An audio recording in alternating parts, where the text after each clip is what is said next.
इस दुनिया में हर व्यक्ति अपनी राशि के अनुसार अपना ज़ोडिएक मार्शल सोल जागृत कर सकता है। कोई ड्रैगन राशि का होता है और shadow divine dragon martial soul जागृत करके एक पीढ़ी का शैडो किंग बन जाता है। कोई स्नेक राशि का होता है और शांगलियू मार्शल सोल जागृत करके तीनों लोगों को जीत लेता है और 8 दिशाओं पर राज्य करता है। कुछ लोग डॉग राशि के होते हैं और शाउतियन डॉग मार्शल सोल जागृत करके अर्लांग गॉड की सवारी करते हुए दुनिया जीतने निकल पड़ते हैं, जबकि मैं हॉर्स राशि का था। पिछले जन्म में मैंने ज़ीब्रा मार्शल सोल जागृत किया था। हीलिंग टैलेंट की वजह से किसी तरह अपनी जगह बना ली थी, लेकिन आखिरकार डीमन बीस्ट के हमले के दौरान 3-आइड बीस्ट के जहरीले थूक से मर गया। अब ज़ोडिएक अवेकनिंग ईरा शुरू होने में सिर्फ 3 घंटे बचे थे। पुनर्जन्म लेने के बाद मैं तुरंत घर के पास की बुक स्टोर भागा और मालिक से शान हाइजिंग की एक कॉपी मांगी। फिर उत्साहित होकर घर लौटा और उसकी हर पेज पर अपना नाम और जन्म की पूरी डिटेल्स लिखी, क्योंकि पिछले जन्म में ग्रेट डेसोलेशन के आने के बाद लोगों ने ज़ोडिएक मार्शल सोल जागृत किए थे और डीमन बीस्ट के आक्रमण का सामना किया था। उसी दौरान एक सीक्रेट भी सामने आया था कि लोग डिवाइन बीस्ट के साथ कॉन्ट्रैक्ट कर सकते हैं। अगर किसी डिवाइन बीस्ट की तस्वीर पर अपना नाम और जन्म की डिटेल्स लिख दी जाए तो ब्लड कॉन्ट्रैक्ट बन सकता था, लेकिन ग्रेट डेसोलेशन के आने के बाद यह तरीका बेकार हो गया था। हर कोई अतीत में लौटना चाहता था, क्योंकि तब शान हाइजिंग के फियर्स बीस्ट के साथ कॉन्ट्रैक्ट करके दुनिया पर राज किया जा सकता था, या फिर एंशिएंट डिवाइन बीस्ट के साथ कॉन्ट्रैक्ट करके गॉड जैसी शक्ति हासिल की जा सकती थी। इसलिए इस बार पुनर्जन्म के बाद मेरी पहली प्रायोरिटी शान हाइजिंग खरीदना और उस पर अपनी जन्म डिटेल्स लिखना था। ये सब करने के बाद मैंने राहत की सांस ली। जैसे ही ग्रेट डेसोलेशन आएगा और मैं अपना ज़ोडिएक मार्शल सोल जागृत करूंगा, वही भयानक फियर्स बीस्ट मेरे कॉन्ट्रैक्ट बीस्ट बन जाएंगे। मैं अपने दिल की खुशी को दबाने की कोशिश कर रहा था, क्योंकि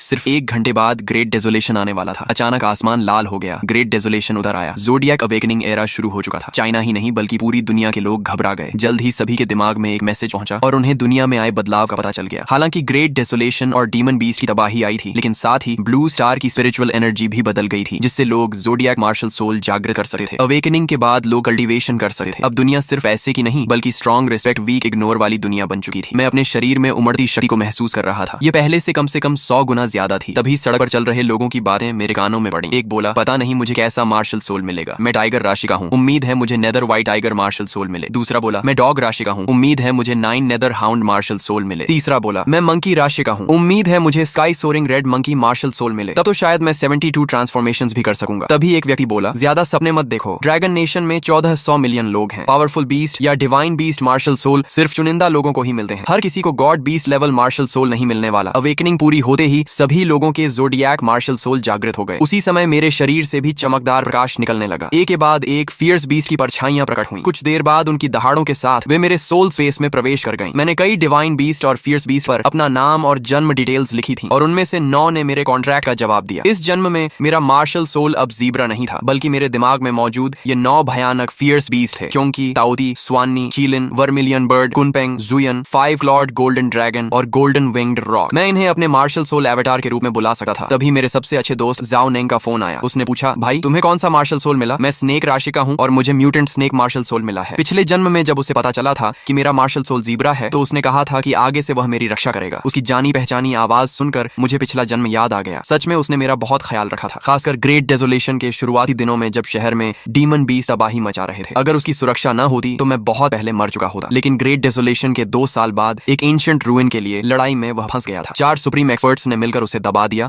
और मार डाला था। इस बार जब मुझे दूसरा जीवन मिला है तो मैं उसकी रक्षा करूंगा। मैंने कहा, ज्यादा मत उछल, थोड़ी देर में मेरे घर आ जा। फोन काटने के बाद मैं तुरंत अपनी एक्स गर्लफ्रेंड लियू रोंग के पास गया। वह शीप राशि की थी। पिछले जन्म में उसका मार्शल सोल लिटिल शीप था, लेकिन दुनिया बदलने के बाद उसका स्वभाव भी बदल गया था। वह धीरे धीरे मुझे नीचा समझने लगी और अपनी खूबसूरती के दम पर ड्रैगन राशि वाले सीनियर के साथ जुड़ गई। जब मैंने उन्हें पकड़ लिया तो दोनों ने मिलकर मेरी बुरी तरह पिटाई की। उसका मार्शल सोल प्रिजन ड्रैगन था। उसकी मार्शल सोल सप्रेशन की वजह से मैं जरा भी विरोध नहीं कर पाया और उसने मेरी 3 उंगलियां तोड़ दी थी। इसलिए आज सबसे पहले इन्हीं दोनों से हिसाब बराबर करना था और साथ ही अपनी ताकत भी आजमानी थी। मैं लियू रोंग के किराए के घर पहुंचा। कुछ देर पहले वह मुझसे कह रही थी कि वह घर पर अकेली है, लेकिन इस समय वह उसी ड्रैगन राशि वाले लड़के के साथ ही। राज खुलते ही लियू रोंग की आंखें सिकुड़ गईं और उसने घमंड से मेरी तरफ उंगली उठाकर कहा, तुम तो सिर्फ मेरे लिए एक बैकअप थे। अब ग्रेट डेसोलेशन आ चुका है, सिर्फ स्ट्रॉन्ग पीपल ही मुझे पाने के लायक हैं। तुम्हारे जैसे कचरे के साथ रहना समय बर्बाद करना है। लीलई को देखो, तुम उसकी बराबरी कैसे कर सकते हो? उसी समय लीलई ने अपना हाथ मेरे कंधे पर रखा और बोला, लड़के, जानता है मैं कौन हूँ? मैं ड्रैगन राशि का हूँ और मेरा मार्शल सोल प्रिजन ड्रैगन है, जबकि तुम्हारे पास सिर्फ बेकार ज़ीब्रा मार्शल सोल है। मैं तुम्हें एक मौका देता हूँ, घुटनों पर बैठकर 100 बार सिर झुकाओ और लियू रोंग को मुझे सौंप दो, तब शायद मैं तुम्हें अपने अधीन काम करने दूं। उसकी बात पूरी भी नहीं हुई थी कि उसे एक ऐसी शक्ति ने जकड़ लिया जिसका वह विरोध नहीं कर सकता था। मैंने बिना किसी फैंसी मूव के सीधा एक मुक्का मारा और उसे 10 मीटर दूर उड़ा दिया। लीलई के मुंह से खून निकल पड़ा और वह जमीन पर बुरी हालत में गिर गया। उसने उठने की कोशिश की, लेकिन महसूस किया कि उसका पूरा शरीर टूट चुका है। उसने अविश्वास से कहा,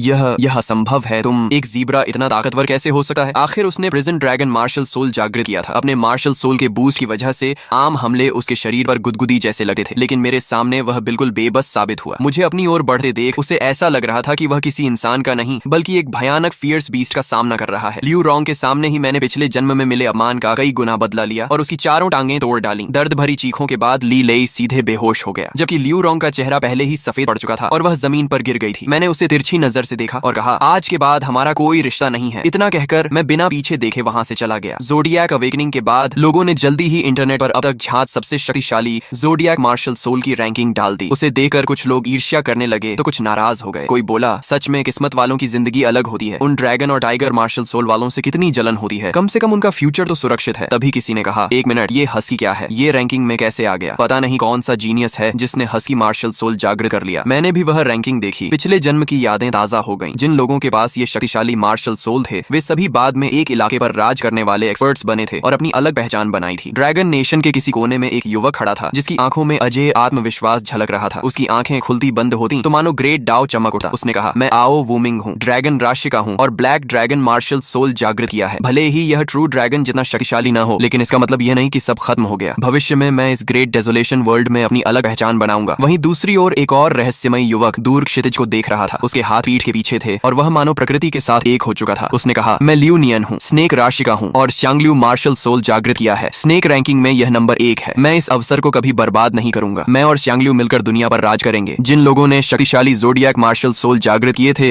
वे इस समय जोश से भरे हुए थे और भविष्य में दुनिया के शिखर पर पहुंचने की योजनाएं बना रहे थे। लेकिन केवल मैं जानता था कि असली ओवरपावर्ड अस्तित्व कौन है। मुझे सच में जानने की उत्सुकता थी कि जब लोग मेरे मार्शल सोल देखेंगे तो उनके चेहरे कैसे हो जाएंगे। कुछ ऐसे लोग भी सामने आने लगे जिन्होंने ट्विन मार्शल सोल जागृत किए थे, लेकिन जब तक लोगों को कॉन्ट्रैक्ट के जरिए दूसरा मार्शल सोल पाने का सीक्रेट पता चला तब तक बहुत देर हो चुकी थी, क्योंकि यह काम ज़ोडिएक अवेकनिंग से पहले ही किया जा सकता था और वैसे भी ट्विन मार्शल सोल बहुत दुर्लभ होते थे। आखिर कौन सा सामान्य इंसान यूं ही किसी तस्वीर पर अपना नाम और जन्म की डिटेल्स लिखता फिरता है। तभी मैंने अपने बचपन के दोस्त जाओ नेंग को आते देखा। मुझे देखते ही वह शेखी बघारने लगा। मैंने one winged snake martial soul जागृत किया है। भले ही यह उन मॉन्स्टर्स जितना शक्तिशाली नहीं है, लेकिन काफी मजबूत है। भविष्य में मैं जरूर सफल होऊंगा। इतना कहकर उसने तुरंत अपना मार्शल सोल बुला लिया। उसके पीछे एक विशाल शैडो उभर आई। वह एक काला विशाल सर्प था जिसकी पीठ पर पंख थे। उसके शरीर पर मोटी चमकदार स्केल्स थीं जो ठंडी रोशनी बिखेर रही थीं। सिर्फ उसे देखना ही लोगों की रीढ़ में सिहरन दौड़ाने के लिए काफी था। उसने उत्साहित होकर कहा, देखा मेरा मार्शल सोल एवेटार कितना कूल है। अब जल्दी से अपना ज़ीब्रा बुलाओ और मुझे दिखाओ। मैं बेबस होकर उसे देखने लगा। मेरा यह दोस्त हर मामले में अच्छा था, बस एक कमी थी, उसे दिखावा बहुत पसंद था और वह जरूरत से ज्यादा बोलता था। हालांकि उसका मार्शल सोल सच में शानदार था। मैंने अपने डिवाइन बीस्ट और फियर्स बीस्ट मार्शल सोल को बुलाने की इच्छा को बड़ी मुश्किल से दबाया। अगर किसी ने उन्हें देख लिया तो पूरा ड्रैगन नेशन ही नहीं बल्कि पूरी दुनिया हिल जाएगी। फिर मैंने जाओ नेंग को बुलाने का असली कारण बताया। मैं चाहता था कि वह मेरे साथ बाहर चलकर कोई ऐसी जगह ढूंढे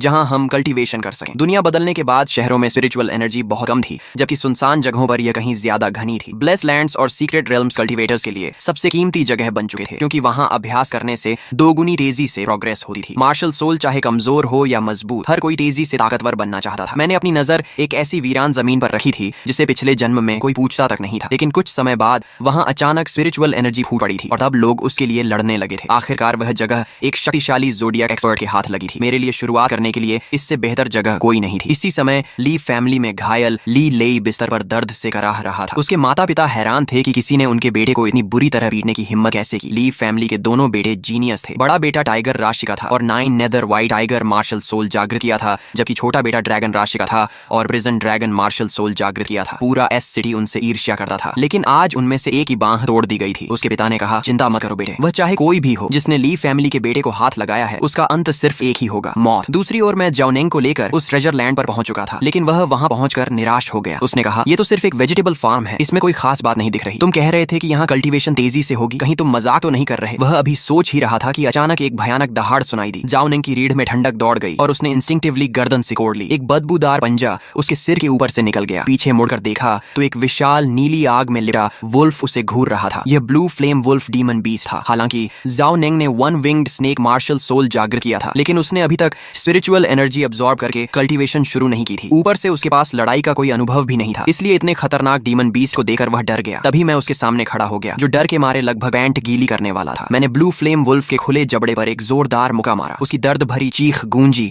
और मेरा पंच सीधे उसके शरीर को चीरता हुआ निकल गया। यह दृश्य देखकर जाओनेंग जमीन पर बैठ गया और जिंदगी पर शक करने लगा। क्या zebra martial soul one winged snake से भी ज्यादा ताकतवर होता है? मैं तो इसे प्रोटेक्ट करने वाला था, लेकिन उल्टा यही मेरी रक्षा कर रहा है। मैंने गंभीर स्वर में उससे कहा, अगली बार चाहे डीमन बीस्ट हो या दुश्मन, लड़ाई के दौरान कभी भी शौक में मत खड़ा रह जाना। बैटल में 1 सेकंड की देरी भी जिंदगी और मौत का फर्क बन सकती है। भविष्य में तुम्हें सिर्फ डीमन बीस्ट से ही नहीं बल्कि बुरे इरादों वाले इंसानों से भी सावधान रहना होगा। जाओ निंग ने वेजिटेबल फार्म में 1 हफ्ते तक कल्टीवेशन की और हमारी रेल्म मिड माउंटेन स्टेज तक पहुंच गई। इसी दौरान शहर में भी भारी बदलाव आ चुके थे। छोटी बड़ी कई ऑर्गेनाइजेशंस उभर आई थी, सभी शक्तिशाली लोगों को भर्ती करके अपने फ्यूचर के लिए ताकत जमा कर रही थी। मैंने भी अपना ऑर्गेनाइजेशन बनाने का फैसला किया और जाओ निंग से कहा कि वह भरोसेमंद लोगों को यहाँ लेकर आए। कोई एंट्री रिक्वायरमेंट नहीं होगी, बस इंसान का कैरेक्टर अच्छा होना चाहिए। ये सुनकर जाओ निंग की आंखें चमक उठी। इसका मतलब था कि वह ऑर्गेनाइजेशन का सेकंड लीडर बन सकता है। इसलिए उसने तुरंत स्कूल फोरम पर एक पोस्ट डाल दी और ऑर्गेनाइजेशन में भर्ती की घोषणा कर दी। तभी मू वान को अपने एक जूनियर की याद आई। उसने कहा, मुझे एक दोस्त याद आया है, क्या उसे जेनहुन सेक्ट में शामिल किया जा सकता है? मु चिंगयांग कुछ कहने ही वाले थे कि तभी घर पर मेहमान आ गए और परिवार का खाना बीच में ही रुक गया। मू वान ने साफ देखा कि आने वाले सभी लोग जांगजो सिटी के बड़े और प्रभावशाली लोग थे जो उनके परिवार के साथ किसी तरह का कोऑपरेशन करना चाहते थे। बातचीत में उसकी कोई खास भूमिका नहीं थी, इसलिए वह अपने कमरे में लौट गई और कंप्यूटर खोलकर इंटरनेट पर खबरें देखने लगी। तभी एक पोस्ट ने उसका ध्यान खींच लिया। नीचे कमेंट्स में गालियों की बाढ़ आई हुई थी। कोई लिख रहा था, शीतियन तो पूरा फ्रॉड है। दूसरा बोला, वो जाओ निंग भी कम एक्टर नहीं है। एक टूटा फूटा वेजिटेबल फार्म लेकर बैठ गया और उसे स्पिरिचुअल एनर्जी से भरी कल्टीवेशन ट्रेजर लैंड बता रहा है। तीसरा मजाक उड़ाते हुए बोला, सुनो, एक जोक, ज़ीब्रा मार्शल सोल वाला आदमी ऑर्गेनाइजेशन बनाकर दुनिया पर राज करना चाहता है। उधर मैं और जाओ निंग इन कमेंट्स को देखकर काले पड़ चुके थे कि तभी मेरा फोन बज उठा। कॉल मू वान की थी। शीतियन, तुम ठीक हो ना? उसकी आवाज हमेशा की तरह बहुत नरम और प्यारी थी, ठीक वैसे ही जैसे पिछले जन्म में जब उसने मुझे जेनहुन सेक्ट में शामिल होने का निमंत्रण दिया था। उस समय कोई भी ऑर्गेनाइजेशन मुझे लेने को तैयार नहीं थी। अगर मू वान मुझे जेनहुन सेक्ट में जगह देकर प्रोटेक्शन न देती तो मैं ग्रेट डिसोलेशन ईरा में 5 साल भी जिंदा नहीं रह पाता। उसने कहा, मैंने इंटरनेट पर बहुत लोगों को तुम्हारे खिलाफ बातें करते देखा है। तुम और जाओ निंग मुझसे मिलो, आमने सामने बात करते हैं। तय समय के अनुसार मैं और जाओ निंग मू फैमिली के पास वाले पार्क में पहुंचे। मू वान ने फिट ट्रेनिंग सूट पहन रखा था। उसकी प्राकृतिक ठंडी और रहस्यमयी ऑरा इस आउटफिट में और भी ज्यादा आकर्षक लग रही थी। थोड़ी देर पुरानी बातें करने के बाद उसने बताया कि उसने इंटरनेट वाला पोस्ट भी देख लिया है। फिर उसने सुझाव दिया कि हम दोनों जेनहुन सेक्ट में शामिल हो जाएं। उसे पूरा विश्वास था कि मैं तुरंत मान जाऊंगा, क्योंकि जेनहुन सेक्ट इस शहर का सबसे तेजी से बढ़ता हुआ ऑर्गेनाइजेशन था। लेकिन उसकी उम्मीद के विपरीत मैंने उसे ही अपने बनाए हुए शंघाई अलायंस में शामिल होने का निमंत्रण दे दिया। मैंने कहा, सीनियर सिस्टर, आ जाइए, मुझे सच में एक ट्रेजर लैंड मिल गई है। मू वान मेरे गंभीर और आत्मविश्वास से भरे चेहरे को देखकर ज्यादा देर तक मना नहीं कर पाई और थोड़ी झिझक के बाद उसने सिर हिला दिया। तभी अचानक उसके माता पिता हमारे पीछे आकर खड़े हो गए। मू वान ने तुरंत हमारा परिचय करवाया। उसने कहा, डैड, मैंने पहले आपको बताया था ना कि मैं अपने दोस्तों को भी जेनहुन सेक्ट में शामिल करवाना चाहती हूँ। यही दोनों हैं। मू चिंगयांग ने हमें ऊपर से नीचे तक गौर से देखा। उनके लिए सिर्फ अच्छा स्वभाव काफी नहीं था, असली चीज ताकत थी। उन्होंने पूछा, लड़कों, तुम दोनों ने कौन से मार्शल सोल जागृत किए हैं? हमने अपना परिचय दिया। सब सुनने के बाद मू चिंगयांग ने सिर हिलाया और कहा, one winged snake martial soul भले ही बहुत खास नहीं है, लेकिन क्लोज कॉम्बैट में इसकी क्षमता अच्छी होती है। किसी तरह जेनहुन सेक्ट में शामिल होने की योग्यता रखता है। लेकिन ज़ीब्रा मार्शल सोल, उसे भूल जाओ, वह मेरे जेनहुन सेक्ट में शामिल होने के लायक भी नहीं है। उनकी बात सुनकर मैं कुछ पल के लिए चौंक गया। पिछले जन्म में मेरा जेनहुन सेक्ट में शामिल होना तो बहुत आसान रहा था। मू वान ने फोन किया था और अगले ही दिन मैं सेक्ट में पहुंच गया था। अब मुझे समझ आया कि पिछले जन्म में मेरा प्रवेश शायद मू वान की लगातार विनती और प्रयासों की वजह से हुआ था। उसने अकेले ही मेरे लिए सारे दबाव झेले होंगे। लेकिन इस जन्म में मैं 9 भयानक फियर्स बीस्ट मार्शल सोल का मालिक था। मैं कभी नहीं चाहता था कि मू वान फिर से मेरी वजह से परेशानी में पड़े। मेरे सामने जेनहुन सेक्ट का लीडर खड़ा था, मू वान का पिता, जिसने टाइगर जोडियक से nether white tiger martial soul जागृत किया था और जिसकी ताकत बेहद भयानक थी। फिर भी मेरी आंखों में जरा भी घबराहट नहीं थी। मैंने शांत स्वर में कहा, अंकल, आप गलत समझ रहे हैं। मैं जेनहुन सेक्ट में शामिल होने नहीं आया हूँ। मैं तो मू वान को अपने बनाए हुए शंघाई अलायंस में शामिल होने का निमंत्रण देने आया हूँ। मेरी बात सुनकर मू चिंगयांग गुस्सा होने के बजाय हंस पड़े। उन्हें यकीन ही नहीं हो रहा था कि ज़ीब्रा मार्शल सोल वाला कोई इंसान जेनहुन सेक्ट को चुनौती देने की हिम्मत भी कर सकता है। फिर भी उन्होंने कुछ नहीं कहा, बस कुछ बार हंसकर मुड़े और वहां से चले गए। ये खबर बहुत जल्दी पूरे शहर की गलियों और मोहल्लों में फैल गई। मेरी इस कथित आत्महत्या जैसी हरकत का मजाक उड़ाते हुए लोग तरह तरह की बातें करने लगे। कोई बोला, आज सुबह शायद मैं गलत उठ गया हूँ, मुझे लग रहा है कि पागल ज़ीब्रा म्यू सेक्ट लीडर की लड़की को छीनने चला है। दूसरा हंसते हुए बोला, ये दीवार में सेंध लगाना नहीं है, ये तो सीधे मौत को न्योता देना है। तीसरा बोला, सिर्फ म्यू सेक्ट लीडर का दिल बड़ा है, वरना अगर ये सच में जेनहुन सेक्ट के लोगों को हरा दे तो मैं उल्टा खड़े होकर संजीन खा लूंगा। लेकिन लोगों की इन बातों का मुंह पर कोई असर नहीं पड़ा, क्योंकि मेरा मकसद सिर्फ मू वान को अपने संरक्षण में रखना था। पिछले जन्म में जिसने मेरी इतनी मदद की थी उसे मैं इस बार सुरक्षित रखना चाहता था। जेनहुन सेक्ट में रहकर वह जितना हासिल कर सकती थी उससे कहीं ज्यादा हम दोनों मिलकर हासिल कर सकते थे। आखिर मैं वह इंसान था जिसने अपोकलिप्स वर्ल्ड को एक बार जी लिया था। मुझे भविष्य में मिलने वाले अनगिनत रेयर रिसोर्सेज और अपॉर्चुनिटीज के बारे में पहले से पता था। इतने रिसोर्सेज से एक सुप्रीम जीनियस तैयार करना कोई मुश्किल बात नहीं थी। जब मैं जेनहुन सेक्ट के साथ मुकाबले की तैयारी कर रहा था उसी समय ली फैमिली भी मुझसे बदला लेने की योजना बना रही थी। लीमो अपने बुरी तरह घायल भाई ली लेई को देखकर प्यार से बोला, चिंता मत करो भाई, शीतियन इस बार जरूर मरेगा। उसने मुंह न्यू सेक्ट लीडर के सामने खुलेआम चुनौती देने की हिम्मत की है। मैंने पहले ही सब इंतजाम कर लिया है। एक एक्सपर्ट जिसने purple copper demon bull martial soul जागृत किया है उसे अरीना में सीधे मार डालेगा। बिस्तर पर पड़ा ली लेई गुस्से से कांप रहा था। उसके लिए मुझे 1000 टुकड़ों में काट देना भी उसके दिल की नफरत को शांत नहीं कर सकता था। जल्दी ही 3 दिन बीत गए। जनहुन सेक्ट का हेडक्वार्टर्स लोगों से खचाखच भर चुका था। हर कोई यह मुकाबला देखने आया था। लोगों का मानना था कि एक support type zebra martial soul user खुद मौत को बुला रहा है, क्योंकि वह शहर के सबसे शक्तिशाली ऑर्गेनाइजेशन जनहुन सेक्ट को चुनौती दे रहा था। सबकी निगाहों के बीच मैं शांत चेहरे के साथ अरीना पर चढ़ गया। मेरा प्रतिद्वंद्वी वांग हू नाम का एक ताकतवर आदमी था। उसके पीछे सुनहरी आंखों वाला एक विशाल और दबदबे वाला टाइगर दिखाई दे रहा था। यह north east tiger martial soul था। वह मुझे बेहद तिरस्कार भरी नजरों से देख रहा था। उसने हंसते हुए कहा, अलायंस लीडर, मुझे सच में तुम्हारा शुक्रिया अदा करना चाहिए। तुमने मुझे मेरिट कमाने का इतना आसान मौका दिया है। पंच और किक का कोई भरोसा नहीं होता। अगर गलती से तुम मेरे हाथों मर गए तो मुझे दोष मत देना। इतना कहकर वांग हू मुस्कुराया और तुरंत अपना मार्शल सोल एवेटार एक्टिवेट करके मुझ पर टूट पड़ा। लेकिन मैंने बचने की कोशिश तक नहीं की। मैंने सीधे एक पंच मारा। अगले ही पल अरीना पर खून बिखर गया। वांग हू की आंखें अविश्वास से फैल गईं। पूरा मैदान स्तब्ध रह गया। किसी को समझ नहीं आया कि वांग हू इतनी जल्दी कैसे हार गया। Tiger martial soul zebra martial soul से हार गया, ये कैसे संभव था? दर्शक हैरानी से चिल्लाने लगे। ऑडियंस स्टैंड पर बैठे मू चिंग यांग का चेहरा तुरंत बदसूरत हो गया। उनकी बेटी मू वान पहले ही उनसे शीतियन को स्वीकार करने की विनती कर चुकी थी, लेकिन क्योंकि मेरा मार्शल सोल ज़ीब्रा था, मू चिंग यांग को लगता था कि मैं जनहुन सेक्ट में शामिल होने के योग्य भी नहीं हूँ। लेकिन अब मुकाबले की शुरुआत में ही जनहुन सेक्ट के आदमी को इतनी शर्मनाक हार मिली थी। मू चिंग यांग ने गुस्से में वांग हू की ओर इशारा करते हुए कहा, इसे बाहर निकालो और सेक्ट से एक्सपेल कर दो। फिर उन्होंने भीड़ में खड़े एक मजबूत युवक की ओर देखा और कहा, न्यू बेन, अगला मैच तुम्हारा है। ये सुनते ही मू वान तुरंत घबरा गई और उसे रोकने की कोशिश की, क्योंकि न्यू बेन का martial soul purple copper demon bull था। ग्रेट डेसोलेशन आने से पहले भी वह एस सिटी का सांडा चैंपियन रह चुका था। जनहुन सेक्ट में उसकी ताकत टॉप टियर लेवल की मानी जाती थी। लेकिन अपनी प्रतिष्ठा बचाने के लिए मू चिंग यांग ने बेटी की कोई बात नहीं सुनी और आदेश दिया कि न्यू बेन को 3 मूव्स के अंदर शीतियन को हराना होगा। न्यू बेन वही आदमी था जिसे ली फैमिली ने गुप्त रूप से अरेंज किया था। जीत सुनिश्चित करने के लिए मैच से पहले उसे एक विशेष ड्रग भी इंजेक्ट की गई थी, जो थोड़े समय के लिए ताकत बढ़ा देती थी। न्यू बेन धीरे धीरे अरीना की ओर बढ़ा। उसे महसूस हो रहा था कि उसकी शक्ति रॉकेट की तरह बढ़ रही है। अर्ली बंशन रेल्म, मिडिल बंशन रेल्म, लेट बंशन रेल्म, और जैसे ही वह मेरे सामने पहुंचा उसकी रेल्म सीधे ह्वालिंग रेल्म तक पहुंच गई। यहाँ तक कि उसके पीछे मौजूद मार्शल सोल एवेटार में भी जीवंत बदलाव दिखाई देने लगे। ये देखकर पूरा मैदान दंग रह गया। किसी ने चिल्लाकर कहा, न्यू बेन ह्वालिंग रेल्म तक पहुंच गया है। जनहुन सेक्ट की फाउंडेशन सच में बहुत गहरी है। आज के समय में ह्वालिंग रेल्म तक पहुंचने वाले सभी लोग जीनियस माने जाते हैं। यही जनहुन सेक्ट की असली ताकत है। अब शीतियन की हार तय है। इस समय मैं भी थोड़ा तनाव महसूस कर रहा था। हालांकि 9 फियर्स बीस्ट मार्शल सोल की वजह से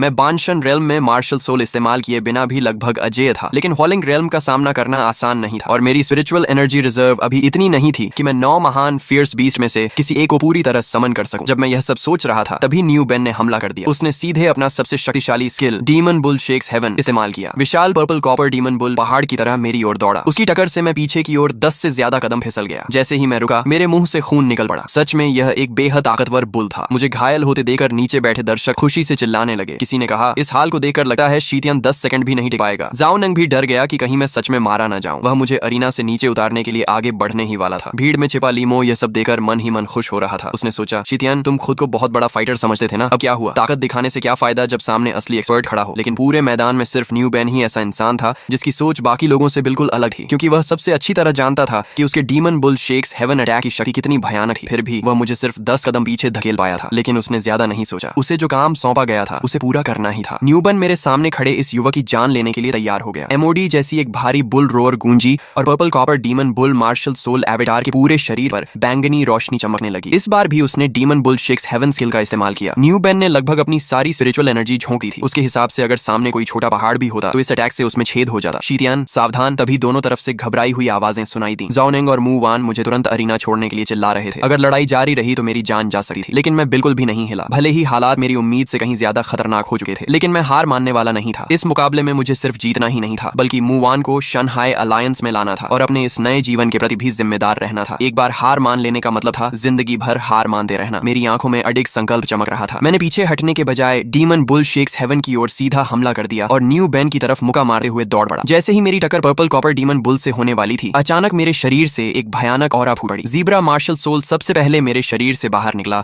और उसने एक तेज हिनहिनाहट की, मानो किसी को बुला रहा हो। सबकी हैरान नजरों के सामने मेरे शरीर से दूसरा मार्शल सोल बाहर निकल आया। उसका शरीर हिरण जैसा, पूंछ ड्रैगन जैसी, पूरे शरीर पर डिवाइन आर्मर और सिर पर चीलिन के सींग थे। वह डिवाइन बीस्ट चीलिन था। पूरा मैदान दंग रह गया। किसी ने चीख कर कहा, धत तेरे की, ये लड़का ट्विन मार्शल सोल यूजर है। चाइनीज लोगों के दिलों में चीलिन हेवनली ऑस्पिशियस बीस्ट माना जाता है। अगर किसी के पास चीलिन कीलिन मार्शल सोल हो तो कई टॉप टियर मार्शल सोल भी उसके सामने फीके पड़ जाते हैं। न्यू बेन के पर्पल कॉपर डीमन बुल ने जैसे ही कीलिन मार्शल सोल को देखा, उसकी विशाल आंखों में डर साफ दिखाई देने लगा। उसने घबरा कर कहा, मुझे छोड़ दो, मुझे मत मारो। इस समय शीतियन को हराने का क्रेडिट, लीलेई का बदला, सब कुछ बेकार लग रहा था। उसके लिए सिर्फ जिंदा बचना जरूरी था, भले ही ऐसा करने से जनहुन सेक्ट की इज्जत मिट्टी में मिल जाए। मू चिंगयांग ने कीलिन मार्शल सोल को देखते ही समझ लिया कि चाहे न्यू बेन दोबारा पर्पल कॉपर डीमन बुल समन करके खुद की रक्षा करे, फिर भी उसका अंत राख बनकर उड़ जाने में ही होगा। उन्होंने तुरंत चिल्लाकर कहा, अलायंस लीडर शी, जहां माफी दी जा सकती हो वहां माफी देनी चाहिए। कृपया अपना अटैक रोक दीजिए, इस बार हमारी जनहुन सेक्ट हार मानती है। तभी जाओ निंग ऑडियंस स्टैंड से खड़ा हो गया। भले ही वह वहां मौजूद कई लोगों से कम अनुभवी था, लेकिन मेरी लगातार जीत ने उसके अंदर भी अलग आत्मविश्वास भर दिया था। उसने ऊंची आवाज में कहा, म्यू सेक्ट लीडर, आपकी और हमारे अलायंस की पहले कोई दुश्मनी नहीं थी। कृपया हमारे लीडर को रोकने की कोशिश मत कीजिए। जब आपके आदमी ने हमारे लीडर की जान लेने वाला किलिंग मूव इस्तेमाल किया था, तब आपने उसे नहीं रोका था। अब अगर आप निष्पक्ष रहना चाहते हैं तो वही नियम दोनों तरफ लागू कीजिए, वरना आगे का परिणाम कोई नहीं बता सकता। मू चिंगयांग का चेहरा तुरंत बदल गया। दूसरी ओर न्यू बेन समझ चुका था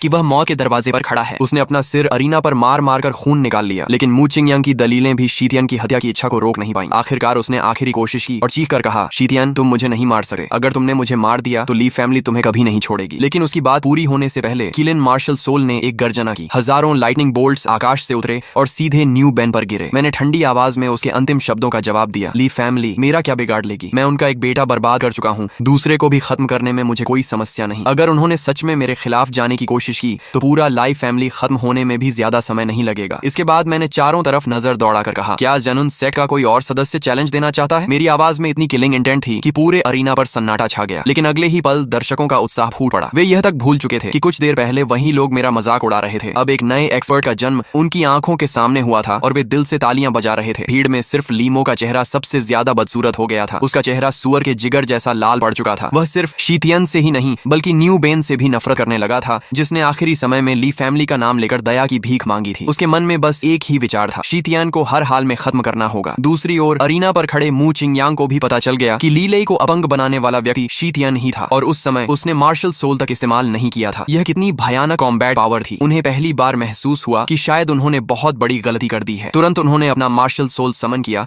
और अरीना पर उतर आए। शीतियन, इस चैलेंज में हमारी जनहुन सेक्ट हार गई। अब उन्हें जनहुन सेक्ट की इज्जत की कोई परवाह नहीं थी। सिर्फ इस तथ्य ने कि शीतियन ह्वालिंग रियल्म के न्यू बेन को मार सका है, पूरे सेक्ट को हिला दिया था। उन्होंने नरम आवाज में कहा, शीतियन, पहले गलती मेरी थी। मूवान चाहती थी कि तुम जनहुन सेक्ट में शामिल हो जाओ। मैं अब 100 बार सहमत हूँ, मुझे माफ कर दो। जनहुन सेक्ट तुम्हारा स्वागत करता है। लेकिन मेरा जवाब सुनकर वह असहज हो गए। मैंने कहा, अंकल, मैंने जनहुन सेक्ट को चैलेंज सिर्फ मूवान की वजह से किया था। अब मैं जीत चुका हूँ तो आप उसे शंघाई अलायंस में शामिल होने की अनुमति देंगे ना? मू चिंगयांग कुछ पल के लिए चुप रह गए। इतना बड़ा जनहुन सेक्ट शीतियन को आकर्षित नहीं कर पाया, लेकिन उनकी बेटी कर गई। हालांकि उन्होंने जल्दी ही स्थिति स्वीकार कर ली। उनके हिसाब से मू वान का शंघाई अलायंस में जाना और शीतियन का जनहुन सेक्ट में आना लगभग एक ही बात थी। दोनों पक्षों के बीच हुए छोटे मोटे विवाद भविष्य के संबंधों को प्रभावित नहीं करेंगे। आखिरकार मू चिंगयांग की सहमति के बाद मैं मूवान को साथ लेकर जनहुन सेक्ट से निकल गया। लेकिन शंघाई अलायंस के किसी सदस्य ने यह नहीं देखा कि दूर अंधेरे में चमकती ठंडी आंखें उन्हें घूर रही थीं। अचानक लीमू को एहसास हुआ कि यही हमला करने का सबसे अच्छा मौका है। अभी शीतियन ने ट्विन मार्शल सोल में से कीलिन मार्शल सोल समन किया था और ह्वालिंग रेल्म एक्सपर्ट को मारने के लिए एक बड़ा स्किल भी इस्तेमाल किया था। ऐसे में वह निश्चित रूप से अपने सबसे कमजोर दौर में होगा और उसके 9 nether white tiger martial soul के लिए यह सही समय था। कुछ देर बाद शीतियन और बाकी लोग अपेक्षाकृत सुनसान इलाके में पहुंचे। तभी लीमू ने मार्शल सोल एवेटार समन करके उनका रास्ता रोक लिया। उसने गरज कर कहा, शीतियन, मरने के लिए तैयार हो जाओ। उसके मार्शल सोल को देखते ही मैंने उसकी पहचान बता दी। तुम ली फैमिली के लीमू हो। लीमू ने कोई फालतू बात नहीं की। उसने तुरंत मार्शल सोल एक्टिवेट किया और white tiger hunting light wave छोड़ दी। मैंने सबको पीछे धक्का दिया और मजबूरी में यह अटैक अपने शरीर से झेला। व्हाइट टाइगर लाइट वेव को सीधे शरीर से झेलने के बाद लीमू की आंखें सिकुड़ गईं। उसे और भी यकीन हो गया कि शीतियन को अभी खत्म करना जरूरी है। अगर यह जीवित रहा तो भविष्य में ली फैमिली के लिए सबसे बड़ा खतरा बन जाएगा। मेरे शरीर की हर हड्डी दर्द से कराह रही थी। मैंने जोर से चिल्लाकर कहा, कोई पीछे मुड़कर मत देखना, सब भाग जाओ। फिर मैं लीमू से उलझ गया। लगातार पंच और किक के आदान प्रदान के दौरान लीमू जितना लड़ रहा था उतना ही ज्यादा हैरान हो रहा था। कीलिन मार्शल सोल जागृत करने के बाद शीतियन को आखिर कितनी शक्ति मिली थी कि वह इतने समय तक उससे सीधे क्लोज कम्बैट कर पा रहा था। लेकिन जब उसने देखा कि मैं अब तक कीलिन मार्शल सोल दोबारा नहीं बुला पाया हूँ तो उसके चेहरे पर मुस्कान आ गई। उसने ताना मारा, क्या तुम ट्विन मार्शल सोल यूजर नहीं हो? अपना कीलिन बुलाओ ना। और इस बार उसका अनुमान सही निकला। मैंने बहुत ज्यादा स्पिरिचुअल एनर्जी खर्च कर दी थी और अब कीलिन को दोबारा समन नहीं कर सकता था। तभी लीमू ने नया अटैक छोड़कर मुझे खत्म करने की कोशिश की, लेकिन अचानक आसमान से एक शैडो नीचे गिरी और सीधे हेडबट मारकर लीमू के पेट में जा लगी। वह जाओ निंग था। उसका वापस लौटना लगभग आत्महत्या के बराबर था। मैंने गुस्से में कहा, तुम इस समय वापस क्यों आए? जाओ निंग तुरंत जमीन से उठा। उसके पीछे one winged snake martial soul avatar प्रकट हो गया। वह लगातार फुफकार रहा था और बेहद खतरनाक लग रहा था। उसने हंसते हुए कहा, बॉस, बॉस, मैं आपको छोड़कर कैसे भाग सकता हूँ? दुनिया में कहीं ऐसा होता है क्या कि छोटा भाई बड़े भाई को छोड़कर भाग जाए? आप अभी अभी न्यू बेन से लड़कर आए हैं, इस लीमू को मैं संभालूंगा। तभी मूवान भी सामने आ गई। उसके पीछे मेडूसा मार्शल सोल खड़ा था। उसकी सांप जैसी आंखों में ठंडी चमक थी और वह लीमू को घूर रही थी। उसने ठंडी आवाज में कहा, अगर तुमने शीतियन को दोबारा हाथ लगाने की कोशिश की तो अंजाम अच्छा नहीं होगा। लीमू ने जाओ नंग को तो बिल्कुल गंभीरता से नहीं लिया, लेकिन वह मेडूसा मार्शल सोल और उसके पीछे खड़े जनहून सेट से जरूर सावधान था। उसने मूवान को घूरते हुए कहा, मूवान, क्या तुम सच में इस लड़के का साथ देने पर अड़ी हुई हो? उसने गुस्से से कहा, इस लड़के ने सिर्फ एक औरत की वजह से मेरे भाई को अपंग बना दिया था। लेकिन मूवान के चेहरे पर कोई बदलाव नहीं आया। उसने ठंडी आवाज में कहा, मैं तुम्हें उसे छूने तक नहीं दूंगी, उसके एक बाल को भी नुकसान नहीं पहुंचा सकते। दोनों के बीच माहौल इतना तनावपूर्ण हो गया कि किसी भी क्षण लड़ाई शुरू हो सकती थी। तभी पता नहीं कहां से एक मुट्ठी रेत उड़कर आई और सीधे लीमो की आंखों में चली गई। वह दर्द से चीख पड़ा। जब उसने दोबारा आंखें खोली तो हम सब वहां से गायब हो चुके थे। वह रेत फेंकने वाला व्यक्ति शंघाई अलायंस का नया सदस्य लिन चियन था। जब जाओ निंग ने भर्ती के लिए आए लोगों की लिस्ट मुझे दिखाई थी, तब सैकड़ों उम्मीदवारों में मैंने सबसे पहले उसका नाम देखा था, 9-tailed हेवनली फॉक्स लिन चियन। उसकी राशि रैबिट थी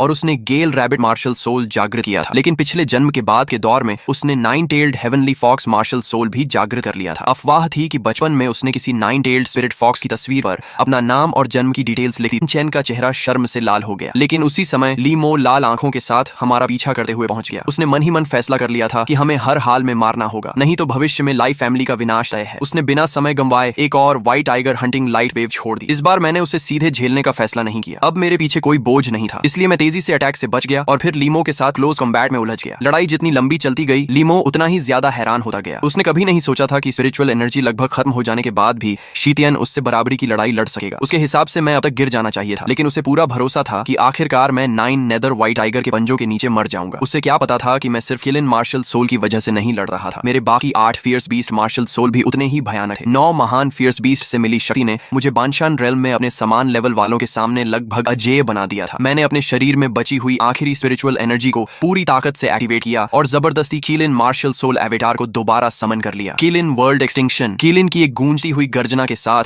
उसका विशाल पंजा नीचे गिरा। अगले ही पल 9 nether white tiger martial soul बिखर कर गायब हो गया। लीमो भी अपनी आंखों में गहरा पछतावा और नफरत लिए वहीं मर गया। ये लड़ाई हमारे लिए बेहद महंगी साबित हुई। मैं भी गंभीर रूप से घायल होकर बेहोश हो गया और अलायंस के लोग मुझे उठाकर वापस शंघाई अलायंस ले गए। जब मेरी आंखें दोबारा खुली तब तक पूरे 3 दिन बीत चुके। शंघाई अलायंस ने जनहुन सेट को हराने के बाद पूरे एस सिटी में अपना नाम बना लिया था। बड़ी संख्या में लोग हमारी रेपुटेशन सुनकर अलायंस में शामिल होने आने लगे। उनमें कई ताकतवर अवेकनर्स भी थे, लेकिन लोगों को चुनने का मेरा सिर्फ एक ही रूल था, कैरेक्टर अच्छा होना चाहिए। स्ट्रेंथ कम हो तो उसे बाद में ट्रेनिंग देकर बढ़ाया जा सकता है। दूसरी ओर ली फैमिली को कुछ दिनों से लीमो के घर न लौटने पर शक होने लगा। वह फोन भी नहीं कर रहा था। बिस्तर पर पड़ा ली ले अब भी यही सपना देख रहा था कि शीतियन जनहुन सेट के साथ लड़ाई में मर जाएगा। लेकिन अब लीमो का भी कोई पता नहीं था, इसलिए ली फैमिली ने उसकी तलाश शुरू की। आखिरकार बुरी खबर आई। पूरे ली फैमिली में शोक की लहर दौड़ गई। लीमो मर चुका था। ली फैमिली के लोग दर्द और गुस्से से भर उठे। ली जिमिंग ने दहाड़ते हुए कहा, शीतियन, अब ली फैमिली और तुम्हारे बीच सिर्फ मौत तक चलने वाली दुश्मनी बचेगी। कुछ ही समय बाद लीमो का पिता गुस्से से भरा हुआ मूचिंग यांग के पास पहुंचा। जांच में उन्हें पता चला था कि लीमो की मौत के समय मूवान वहां मौजूद थी और सीसीटीवी फुटेज भी इसका सबूत था। लेकिन ली जिमिंग को उम्मीद नहीं थी कि मूचिंग यांग शीतियन का नाम सुनते ही गुस्से से उसे कोसने लगेंगे। मूचिंग यांग चिल्लाए, वह अभागा शीतियन। ली जिमिंग कुछ पल के लिए स्तब्ध रह गया, क्योंकि यह डायलॉग तो उसे बोलना चाहिए था। अगले ही पल मूचिंग यांग की आंखें लाल हो गईं। उन्होंने दुखी चेहरे से कहा, ओल्ड ली, मेरी वानवन अभी बची है। मेरी सिर्फ एक ही बेटी है। तुम मेरे मुंह फैमिली का वंश खत्म नहीं होने दे सकते। ये सुनकर ली जिमिंग का दिमाग घूम गया। उसने कहा, तुम ये कैसी एक्टिंग कर रहे हो? मेरा बेटा मर गया है, ली फैमिली का वंश खत्म हो रहा है। तब मूचिंग यांग ने समझाया, तुम्हें पता नहीं, उस शीतियन ने सिर्फ जनहुन सेट की इज्जत ही नहीं छीनी, बल्कि मेरी प्यारी बेटी को भी अपने साथ ले गया। ऊपर से उसे इतनी खतरनाक स्थिति में डाल दिया। मैं तो उसे हड्डी हड्डी पीस देने के बाद भी शांत नहीं होऊंगा। ली जिमिंग पूरी तरह कंफ्यूज हो गया। उसे लगा कि यह रिश्तों का जाल उसकी समझ से बाहर है। दूसरी ओर शंघाई अलायंस तेजी से बढ़ रहा था। नए अवेकनर्स लगातार शामिल हो रहे थे। वेजिटेबल फार्म में अब कई तरह की बेसिक फैसिलिटीज भी बन चुकी थी। पूरे दिन व्यस्त रहने के बाद मुझे मूचिंग यांग का फोन आया। उन्होंने मजाकिया अंदाज में कहा, शीतियन, मैंने तुम्हें बेच दिया है। जब उन्होंने विस्तार से समझाया तो मैं उनकी योजना समझ गया। मैंने कहा, अंकल, आप मेरे और ली फैमिली के झगड़े का इस्तेमाल करके पूरा ली फैमिली बिजनेस निगलना चाहते हैं, है ना? मूचिंग यांग ने हंसकर कहा, बिल्कुल सही। काम पूरा होने के बाद प्रॉफिट का 60-40 बंटवारा होगा, लेकिन तुम्हें ली जिमिंग से सावधान रहना होगा। उसके कनेक्शंस बहुत खतरनाक हैं। चाहे कुछ भी हो, मेरी वानवान की सुरक्षा तुम्हारी जिम्मेदारी है। मैंने बिना झिझक हामी भर दी और कहा कि मैं अपनी जान देकर भी उसकी रक्षा करूंगा। इसके बाद मूचिंग यांग ने मुझे एक और महत्वपूर्ण खबर दी। शहर के उत्तर में एक बहुत शक्तिशाली डीमन बीस्ट दिखाई दिया है। उसका नाम रॉटन स्किन स्नेक है। ये नाम सुनते ही मेरे मन में पुरानी यादें जाग उठी। पिछले जन्म में यही स्नेक डीमन बहुत तबाही मचाया करता था। बाद में ली लई ने उसे अपना डीमन पेट बना लिया था। ली लई के प्रिजन ड्रैगन ऑरा की मदद से वह थोड़े समय के लिए प्रिजन ड्रैगन में बदल सकता था और उसकी कॉम्बैट पावर बेहद भयानक हो जाती थी। मैंने और मूचिंग यांग ने तुरंत फैसला किया कि इस स्नेक स्नेक डीमन का इस्तेमाल ली फैमिली के खिलाफ किया जा सकता है, और अगर ज़ो नेंग इसे टेम कर ले तो उसकी शक्ति में भी भारी बढ़ोतरी होगी। लेकिन रॉटन स्किन स्नेक को काबू करने के लिए एक खास ट्रेजर की जरूरत थी, फैंटम बीस्ट बेल। ये शक्तिशाली डीमन बीस्ट पर बहुत प्रभावी थी। समस्या सिर्फ इतनी थी कि फिलहाल ये ट्रेजर किसके पास है किसी को पता नहीं था। तभी शंघाई अलायंस में कुछ अनचाहे मेहमान आ पहुंचे। उनमें से एक ने ऊंची आवाज में कहा, अपने अलायंस लीडर शीतियान को बाहर बुलाओ। ट्विन मार्शल सोल जागृत करने और जनहून सेक्ट को दबाने की खबर पूरे एस सिटी में फैल चुकी थी। हर दिन लोग अलायंस में शामिल होने आते थे, लेकिन उतने ही लोग मुझे चैलेंज करने भी आते थे। उनका लॉजिक सीधा था, अगर वे शीतियान को हरा दें तो एक झटके में मशहूर हो जाएंगे। भीड़ में से किसी ने चिल्लाकर कहा, शीतियान बाहर आओ, आज देखते हैं तुम्हारा चीलिन मार्शल सोल ताकतवर है या मेरा साउथ सी ब्लैक टर्टल मार्शल सोल। जैसे ही मैं बाहर आया, कुछ देर पहले तक शोर मचा रही भीड़ अचानक शांत हो गई। आखिर नाम का भी एक दबदबा होता है। मैंने चारों तरफ नजर दौड़ाकर कहा, तो तुम लोग मुझे चैलेंज करना चाहते हो? मेरी आवाज में मौजूद दबाव ने कई लोगों को चुप करा दिया। लेकिन तभी भीड़ में से एक आवाज आई, हाँ बिल्कुल, हम ही तुम्हें चैलेंज करने आए हैं। लोगों का एक समूह आगे बढ़ा। वे एक जैसी यूनिफॉर्म पहने हुए थे। सबसे आगे एक ट्रायंगुलर आईज वाला युवक चल रहा था। उनके कपड़े देखकर मैं तुरंत समझ गया कि वे चंगतियन सेक्ट के लोग हैं। एस सिटी में जनहन सेक्ट के बाद सबसे शक्तिशाली ऑर्गेनाइजेशन यही था। वह ट्रायंगुलर आईज वाला युवक सीधे मेरे सामने आकर खड़ा हो गया और घमंड से मुझे ऊपर से नीचे तक देखने लगा। फिर उसने कहा, ये बाकी लोग सब बेकार हैं, मैं खुद तुम्हारे साथ हाथ आजमाना चाहता हूँ। मैंने उसे बिल्कुल भाव नहीं दिया। अगर कोई मुझे सम्मान देता है तो मैं उसे 10 गुना सम्मान लौटाता हूँ, लेकिन जो मेरे सामने अकड़ दिखाए उसे मैं कभी नहीं छोड़ता। शायद वह मेरे तिरस्कार को समझ नहीं पाया और हंसते हुए बोला, हाँ मैं तुमसे ही बात कर रहा हूँ। मुझे तो शुरू से लगता था कि जनहून सेक्ट को हराने वाली कहानी झूठ है। इतना बड़ा जनहून सेक्ट अगर तुम्हारे जैसे आदमी से हार गया तो उसका नाम ही बेकार है। सिर्फ एक वाक्य में उसने जनहून सेक्ट और शंघाई अलायंस दोनों का मजाक उड़ा दिया। साफ था कि उसे अपनी ताकत पर बहुत ज्यादा भरोसा था। मैं उसे एक एक मारकर जमीन पर गिराने ही वाला था कि अचानक मेरी नजर उसकी कमर से लटक रही एक चीज पर पड़ी। मेरी नजर उसकी कमर पर लटके एक पुराने और रहस्यमयी घंटी जैसे बेल पर पड़ी। वह कोई साधारण घंटी नहीं थी, बल्कि फैंटम बीस्ट बेल थी। अभी कुछ देर पहले तक मैं सोच रहा था कि इसे कहां ढूंढूं, और अब यह खुद मेरे सामने आ गई थी। मैंने जानबूझकर गुस्से का नाटक करते हुए चंगतियन सेक्ट वालों को डांटा, क्या चंगतियन सेक्ट में कोई रूल्स नहीं है? चैलेंज देने आए हो तो कम से कम हालात देकर आओ। अगर तुम लोग यहाँ मौजूद बाकी लोगों की तरफ फ्रेंडली एक्सचेंज के लिए आए हो तो मुझे तुमसे खेलने में थोड़ा इंटरेस्ट है, लेकिन अगर साफ साफ शंघाई अलायंस को कुचलकर ऊपर चढ़ने आए हो तो फिर ज्यादा बातें करने की जरूरत नहीं है। सीधे लड़ाई शुरू कर दें, लेकिन इसके लिए कुछ वेजर होना चाहिए। मेरी बात सुनकर चंगतियन सेक्ट के लोग जोर जोर से हंसने लगे। ट्रायंगुलर आईज वाला युवक बोला, पहले जाकर अपना चेहरा आईने में देख। सिर्फ लकी होकर चीलिन मार्शल सोल जागृत कर लिया और खुद को कोई बड़ा कैरेक्टर समझने लगा। वेजर चाहिए ना? अगर हार गया तो अपनी जान यहीं छोड़ देना। मैंने बिना झिझक उसकी शर्त मान ली और कहा, मुझे तुम्हारी जान नहीं चाहिए। अगर तुम हार गए तो तुम्हारी कमर पर लटका वह बेल मेरा होगा। ट्रायंगुलर आईज युवक ने अपनी कमर पर लटकी घंटी को छुआ। ये उसकी फैमिली हेयरलूम थी। ग्रेट डेजोलेशन आने के बाद इसमें कुछ अजीब बदलाव भी हुए थे। उसे सिर्फ इतना पता था कि यह स्पिरिचुअल एनर्जी बढ़ा सकती है, लेकिन इसकी असली ताकत इससे कहीं ज्यादा थी। आखिर उसने मेरी शर्त मान ली। इसके बाद हम दोनों शंघाई अलायंस के अरीना में पहुंचे। उसने बिना समय गंवाए अपनी शक्ति छोड़ दी। उसके शरीर से जलती हुई हीट वेव फूट पड़ी। अगले ही पल उसके पीछे 10 सिरों वाली विशाल फायर स्नेक प्रकट हुई। उसका martial soul 10 headed fiery hunting snake था। दर्शकों में तुरंत हलचल मच गई। लोग फुसफुसाने लगे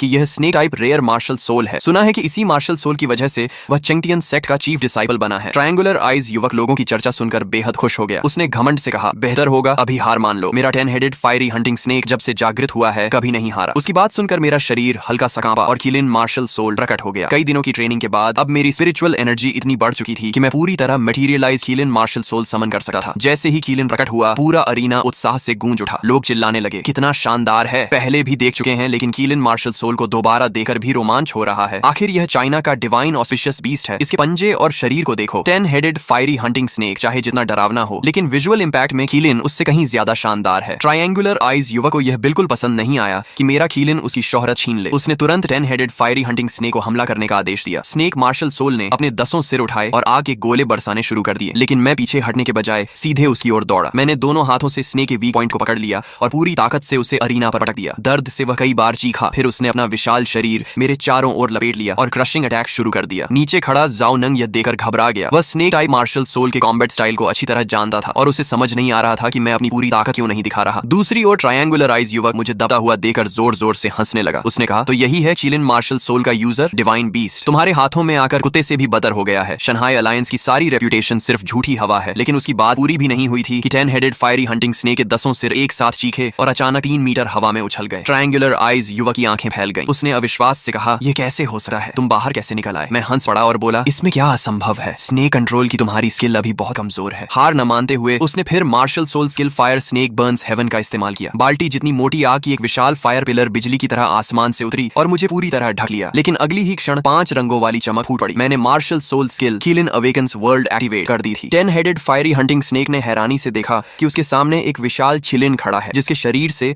5 कलर्ड डिवाइन लाइट निकल रही थी। अचानक चीलिन के पूरे शरीर पर लाइटनिंग चमकी और एक थंडरबोल्ट नीचे से ऊपर की ओर फायर पिलर के रास्ते सीधा स्नेक मार्शल सोल पर टूट पड़ा। अरीना में मौजूद लोग घबरा गए। किसी ने चिल्लाकर कहा, यही अटैक है जिससे उसने ज़नहन सेक्ट में ह्वालिंग रेल्म एक्सपर्ट को मारा था। अगर ये स्नेक पर लगा तो क्या होगा? ट्रायंगुलर आइज युवक ने घबराकर अपने मार्शल सोल को डॉज करने का आदेश दिया, लेकिन बहुत देर हो चुकी थी। लाइटनिंग की मार से 10 हेडेड फायरी हंटिंग स्नेक के पूरे शरीर से काला धुआं निकलने लगा और वह अरीना पर गिर पड़ा। हालांकि उसे गंभीर चोट नहीं आई थी। यह देखकर ट्रायंगुलर आइज युवक फिर हंस पड़ा। कई दर्शकों के मन में भी शक पैदा हो गया कि शीतियन ने आखिर ह्वालिंग रेल्म एक्सपर्ट को कैसे मारा था। तभी उसने अपना अंतिम किलिंग मूव इस्तेमाल किया और मुझे मारने के लिए आगे बढ़ा। उसी समय एक घबराई हुई आवाज सुनाई दी। मू वान मेरा नाम पुकार रही थी। उसके चेहरे पर चिंता साफ दिखाई दे रही थी। उसके पीछे एक ब्लैक रोब वाला व्यक्ति भी खड़ा था। मैंने उसकी ओर मुड़कर देखा और मुस्कुराकर उसे भरोसा दिलाया कि सब ठीक है। ज़ोडिएक मार्शल सोल यूजर्स के लड़ने के 2 तरीके होते हैं, लेकिन ग्रेट डेजोलेशन के शुरुआती समय में लोग सिर्फ मार्शल सोल एवेटार का इस्तेमाल करना जानते थे। दूसरा तरीका दुनिया के लिए बिल्कुल नया था। मैंने मन ही मन सोचा, आज सबको दिखा देता हूँ। वह था मार्शल सोल पोजेशन। जैसे ही 10 हेडेड फायरी हंटिंग स्नेक आग के साथ मुझ पर टूट पड़ा, मेरा दाहिना हाथ अचानक किलिन आर्म में बदल गया और उसने स्नेक का हमला रोक लिया। अगले ही पल किलिन आर्म से लाइटनिंग बीम निकली और स्नेक मार्शल सोल के पूरे शरीर में फैल गई। थंडर पावर इतनी भयानक थी कि स्नेक को चीखने का मौका भी नहीं मिला। पलक झपकते ही 10 हेडेड फायरी हंटिंग स्नेक बिखर गया। ट्रायंगुलर आइज युवक ने खून उगल दिया। मार्शल सोल बैकलैश की वजह से वह अरीना पर गिर पड़ा। मैं धीरे धीरे उसके पास गया और तिरस्कार से बोला, मैं तुम्हें थोड़ी देर और परफॉर्म करने देना चाहता था, लेकिन तुम्हारी किस्मत खराब है। उसने मेरी आंखों में मौजूद शुद्ध किलिंग इंटेंट महसूस की और उसे ऐसा लगा जैसे वह मौत की खाई में खड़ा हो। वह तुरंत घुटनों पर बैठ गया और दया की भीख मांगने लगा। अब उसे समझ आया कि उसने पहले जो कीलन स्किल झेली थी वह सिर्फ इसलिए क्योंकि शीतियन ने जानबूझकर ताकत कम रखी थी। वह मुझे नीचा दिखाने आया था, लेकिन असली जोक वही बन गया। तय शर्त के अनुसार उसने अपनी फैमिली एयरलूम बेल मुझे सौंप दी। पूरे अरीना में जयकारे गूंज उठे। किसी ने सोचा भी नहीं था कि चेंगतियन सेक्ट का चीफ डिसाइबल इतनी आसानी से हार जाएगा। खासकर मेरा अंतिम मूव देखकर सभी हैरान थे। बहुत से लोग तो उसी समय शानहाई अलायंस में शामिल होने की बात करने लगे। कुछ लोग चर्चा कर रहे थे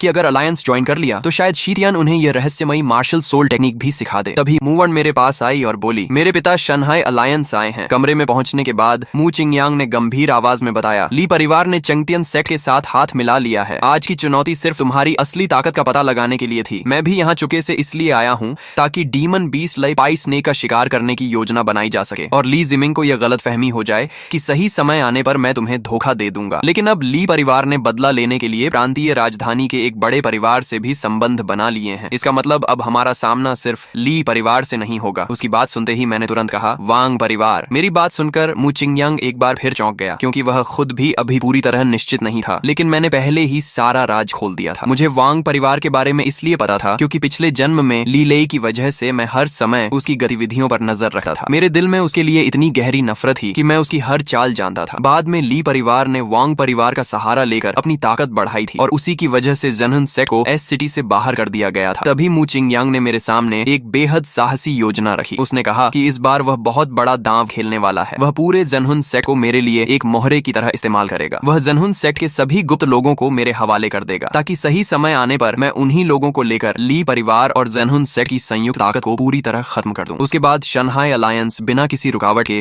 पूरे एस सिटी का सबसे शक्तिशाली अवेकनर ऑर्गेनाइजेशन बन जाएगा। मुझे समझ नहीं आ रहा था कि वह इतना बड़ा जोखिम आखिर क्यों उठा रहा है। आखिर मेरी और उसकी बेटी के बीच इतना गहरा रिश्ता होने के बावजूद कोई भी आसानी से उसकी बात पर भरोसा नहीं करेगा। लेकिन जल्द ही मुझे समझ आ गया कि उसका असली निशाना सिर्फ लाई परिवार की संपत्ति नहीं बल्कि वांग परिवार भी था। मू चिंगयांग के जाने के बाद मैं पूरी रात हॉल में बैठकर सोचता रहा। देखते ही देखते रात गहराने लगी। तभी जाओ निंग मेरे पास आया और बोला, शीतियन तुम्हें क्या हुआ है? उसे यह बात काफी अजीब लग रही थी। मू वान जब से उस ब्लैक रोब वाले आदमी को लेकर आई थी तब से मैं कमरे से बाहर ही नहीं निकला था, जबकि वह ब्लैक रोब वाला व्यक्ति काफी पहले जा चुका था। मैं कुछ कहना चाहता था लेकिन फिर अपनी बात वहीं रोक ली। इसके बाद मैंने चेंगतियन सेक्ट से जीता हुआ फैंटम बीस्ट स्पिरिट निकालकर जाओ निंग की ओर बढ़ाया और कहा, जरा इसे देकर बताओ, क्या तुम इसका इस्तेमाल कर सकते हो? जाओ निंग ने फैंटम बीस्ट स्पिरिट हाथ में लिया और अपने शरीर की स्पिरिचुअल पावर उसके अंदर डालने की कोशिश की, लेकिन कुछ देर बाद उसने सिर हिलाते हुए कहा, लगता है इसका कोई असर नहीं हो रहा। मैंने मुस्कुराकर कहा, शायद इसका तरीका कुछ और हो, जैसे खून से मालिक बनाना या ऐसी ही कोई विधि। तुमने इतने वेब नॉवेल्स पढ़े हैं, स्पिरिचुअल ट्रेजर को अपना बनाने के कितने तरीके देखे होंगे। अगर तुम इस चीज पर नियंत्रण पा गए तो बाद में लाई पी स्नेक को वश में करना काफी आसान हो जाएगा। जाओ निंग के जाने के बाद मैंने मू चिंगयांग द्वारा मुझे दिया गया वह गुप्त पत्र निकाला जिससे ज़नहन सेक्ट के शैडो गार्ड्स को आदेश दिया जा सकता था। मैं मन ही मन बुदबुदाया, अंकल तो अब पहले से भी बड़ा दांव खेलने लगे हैं। उन्होंने तो वांग परिवार तक को निशाना बना लिया है। मू चिंगयांग के जाने से पहले कही गई आखिरी बात अब भी मेरे कानों में गूंज रही थी। उसने कहा था कि इस सहयोग का फायदा उठाकर वह वांग परिवार की पूरी नींव हड़प लेना चाहता है और जरूरत पड़ने पर मुझे उसका पूरा साथ देना होगा। अगली सुबह होते ही मैंने शंघाई अलायंस के सभी सदस्यों को एक जगह इकट्ठा कर लिया। मैं मंच पर खड़ा होकर बोला, शंघाई अलायंस के सभी भाइयों और बहनों,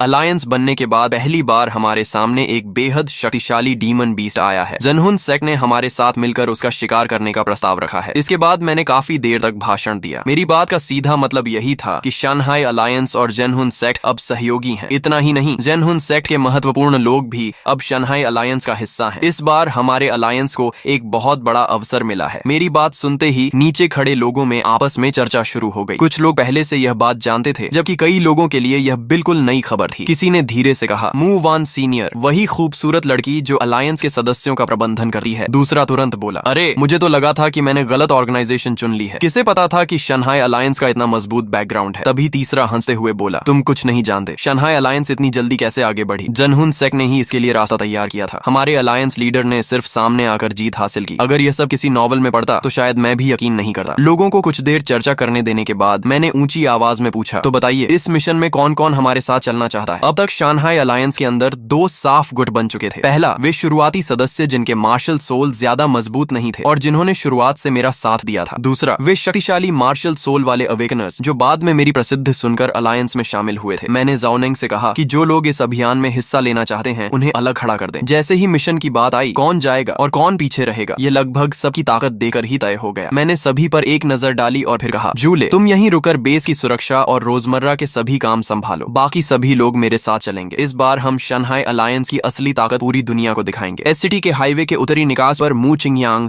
जेनहुन सेक्ट के चुनिंदा एलीट सदस्यों को लेकर पहले से ही तय स्थान पर हमारा इंतजार कर रहा था। दूर से मुझे अपने लोगों के साथ आता देकर उसकी नजर अनजाने में थोड़ी दूर एक छिपी हुई जगह की तरफ चली गई। ज्यादा देर नहीं लगी और हम आमने सामने पहुंच गए। मैंने मुस्कुराते हुए कहा, अंकल मू, इस बार भी शंघाई अलायंस को इस मौके में हिस्सा देने के लिए आपका बहुत धन्यवाद। मू चिंगयांग ने ठंडी आवाज में हंकार भरी और सीधे शंघाई अलायंस की टीम में खड़ी मू वान की तरफ देखकर ऊंची आवाज में बोला, अरे बदमाश लड़की, अभी तक वहाँ क्या कर रही हो, इधर आओ। मू वान उसके अचानक बदले हुए सख्त रवैये से घबरा गई और उसके चेहरे पर हल्की उदासी आ गई, क्योंकि मू चिंगयांग का यह व्यवहार उस सच्चाई से बिल्कुल अलग था जो वह पहले से जानती थी। मू वान को शीतियान और अपने पिता की पूरी योजना का पता था, लेकिन इस नाटक में उसका कोई खास रोल नहीं था। अगर उसका कोई काम था तो बस दोनों पक्षों के बीच एक प्रतीक की तरह मौजूद रहना। यही सोचकर उसने अनजाने में एक कदम पीछे लिया और आधे मजाक आधे विरोध में बोली, मैं नहीं आऊंगी। ये दृश्य देखकर शंघाई अलायंस के सभी सदस्य हैरान रह गए। हालात बिल्कुल वैसे नहीं थे जैसा अलायंस लीडर ने उन्हें पहले बताया था। मू चिंगयांग का गुस्से से भरा चेहरा देखकर कहीं से भी नहीं लग रहा था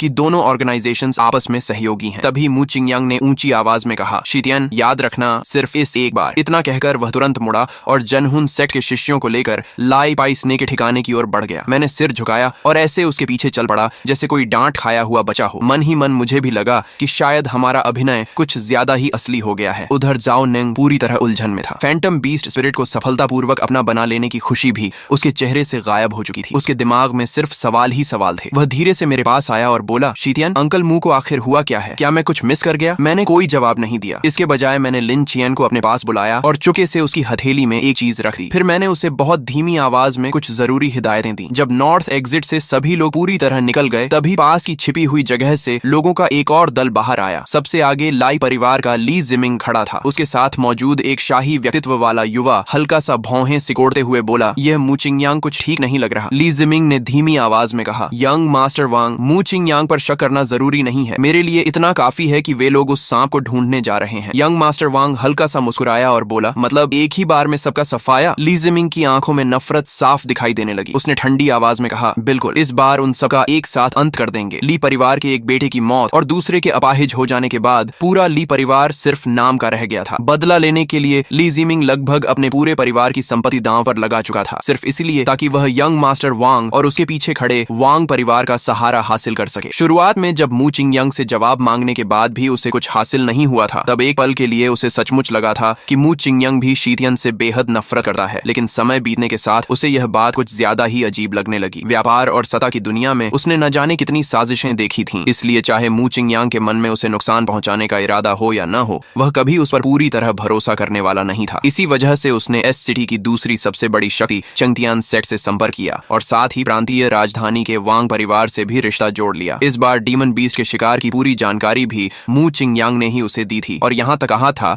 कि सही समय आने पर वह बदला ले सकता है। लेकिन ली जिमिंग मन ही मन सोच रहा था, मू चिंगयांग हो या शंघाई अलायंस, मैं किसी को भी जिंदा नहीं छोड़ूंगा। फिर उसने मुस्कुराकर कहा, मुझे यकीन है कि यंग मास्टर वांग की भी एस सिटी के संसाधनों में काफी दिलचस्पी होगी। ये सुनकर यंग मास्टर वांग खुश होकर हंस पड़ा और बोला, अब तो मुझे तुम सचमुच पसंद आने लगे हो। तुम वाकई बहुत समझदार इंसान हो। होंगहुआंग एरा आने के बाद डीमन बीस्ट का शिकार करना आम बात बन चुकी थी। मेरे जैसे लोगों के लिए यह कोई नई बात नहीं थी, लेकिन शंघाई अलायंस के सदस्य और यहाँ तक कि ज़ेनहुन सेक्ट के शिष्य भी अंदर ही अंदर काफी उत्साहित थे। कुछ देर पहले तक दोनों पक्षों के बीच जो असहज माहौल था वह सफर के दौरान धीरे धीरे पूरी तरह खत्म हो गया और दोनों दल आपस में घुल मिल गए। इसी बीच जाओ नेंग ने चुके से सबसे आगे चलते मू चिंगयांग की तरफ देखा, जिसके चेहरे पर अब भी ऐसा भाव था कि कोई भी उसके पास जाने की हिम्मत न करे। जाओ नंग ने धीरे से कहा, आज अंकल मू का व्यवहार कुछ ज्यादा ही अजीब लग रहा है। मैंने अपनी आंखें मलते हुए मुस्कुराकर जवाब दिया, जिस बात का जवाब न मिले उसके बारे में ज्यादा मत सोचो। अंकल मू की उम्र भी अब काफी हो गई है, थोड़ा अजीब व्यवहार करना कोई बड़ी बात नहीं है। उधर मुवान भी पूरी तरह उलझन में थी। उसे लग रहा था कि उसके पिता का व्यवहार शीतियन से दूसरी मुलाकात के बाद ही अचानक बदल गया है। उसने मेरी तरफ देखते हुए पूछा, शीतियन, तुम्हारा और मेरे पापा का आखिर चल क्या रहा है? मैंने तुरंत हंसते हुए कहा, मैं ऐसी हिम्मत कैसे कर सकता हूँ? अगर मैं अंकल मू की इज्जत न भी करूँ तो कम से कम तुम्हारी वजह से तो जरूर करूंगा। मुवान काफी देर तक मेरी आंखों में देखती रही। उसे बार बार यही महसूस हो रहा था कि मैं उससे कोई बहुत बड़ी बात छिपा रहा हूँ। उसकी चमकती हुई नजरें देखकर मेरे दिल की धड़कन एक पल के लिए तेज हो गई। मैंने मन ही मन सोचा, मुसीबत हो गई। मू चिंगयांग और मैंने जो योजना बनाई है वह इतनी बड़ी है कि हमने किसी को भी इसके बारे में नहीं बताया। लेकिन मुवान के इस व्यवहार को देखकर लग रहा है कि कहीं वह अपनी तरफ से कुछ नया न कर बैठे। मैंने गंभीर होकर कहा, सीनियर, अभी मुझसे कुछ मत पूछो और कुछ भी मत सोचो। थोड़ी देर बाद चाहे कुछ भी हो जाए, तुम बस मेरे साथ रहना। मुवान ने हैरानी से पूछा, लेकिन क्यों?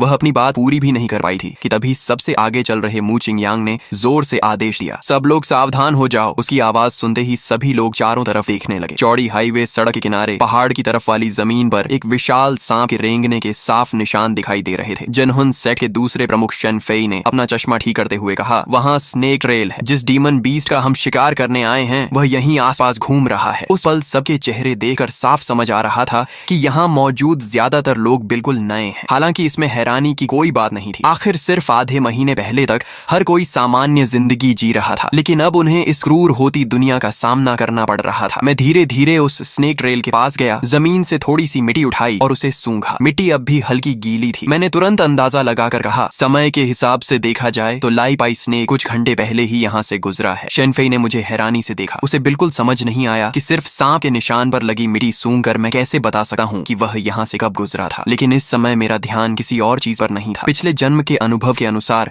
मैंने तुरंत सभी को आदेश देना शुरू कर दिया। मैंने ऊंची आवाज में पूछा, क्या टीम में किसी का ज़ोडिएक डॉग है? तभी एक शिष्य आगे आया और बोला, रिपोर्ट, मेरा ज़ोडिएक डॉग है। मैंने तुरंत आदेश दिया, अपना मार्शल सोल बुलाओ और उसे लाइपाई स्नेक की गंध पकड़ने दो। उस ज़ेनहुन सेक्ट के शिष्य ने पहले मू चिंगयांग और शन फेई की तरफ देखा। जब दोनों ने मेरी बात पर कोई आपत्ति नहीं जताई तब उसने तुरंत अपना मार्शल सोल बुला लिया। उसका ज़ोडिएक डॉग होंगहुआंग एरा आने के बाद moon stepping wolf martial soul में जागृत हुआ था। यह एक तरह का म्यूटेटेड मार्शल सोल था। ज़ोडिएक मार्शल सोल जागृत होने के बाद उनके कई अलग अलग रूप सामने आते थे। जैसे ही मैंने आदेश दिया, मून स्टेपिंग वुल्फ बिजली की रफ्तार से अपनी लंबी टांगों के सहारे आगे दौड़ पड़ा और लाई पाई स्नेक की गंध का पीछा करने लगा। बाकी नए लोग कुछ पल तक हैरान खड़े रहे, फिर उन्हें भी समझ आ गया कि इस समय क्या करना चाहिए। पीछे चल रहे मू चिंगयांग और शेनफे बिना जल्दबाजी किए आराम से सब कुछ देख रहे थे। शेनफे मुस्कुराते हुए बोला, ओल्ड ब्रदर, ये लड़का सच में कमाल का है। ये शिकार हम सब पहली बार कर रहे हैं, लेकिन इसे देखकर ऐसा लग रहा है जैसे इसने पहले न जाने कितने डीमन बीस्ट का शिकार किया हो। मू चिंगयांग ने बिना ज्यादा प्रतिक्रिया दिए बस इतना कहा, शायद कुछ लोग जन्म से ही ऐसे होते हैं। हो सकता है उसे यह सब स्वाभाविक रूप से आता हो। अगर हमारे पास उम्र और अनुभव का फायदा न होता